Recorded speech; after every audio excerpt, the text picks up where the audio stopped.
1971, the Bangladeshi Liberation War happens. It's a humiliating defeat for the Pakistanis, too much to bear. And they conduct an introspective session where it was essentially agreed that in a conventional war, it's nearly impossible to beat India. You cannot defeat them because it's too powerful an army. So they came up with a plan called Operation Topak, spelled as Tupak.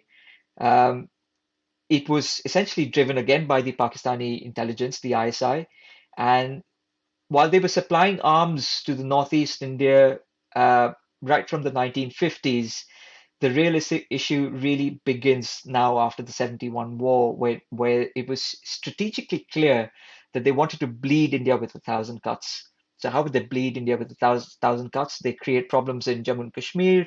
They create problems in Punjab, which they call essentially they call this a K2 plan.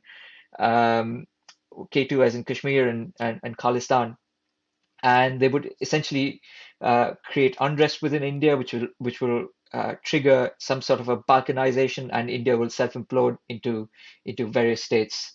They exploited the porous borders on both sides, which is Pakistan and Nepal and Myanmar, and they started training people and creating sleeper cells of Indian militants. And this was the strategy that sort of helped them create insurgencies in Jammu and Kashmir. Um, the rest is history thereafter. I mean, the sleeper cells have caused us so much of pain, so much of grief. 93 bombings, 257 odd people were killed. 03 bombings, 93 killed. Akshardham, 80 people were killed. Samjhauta Express in 2007, about 70 odd people killed. Amarnath, about 110 people killed. So you see where I'm coming from. It's essentially a string of terrorist attacks which we've had to endure.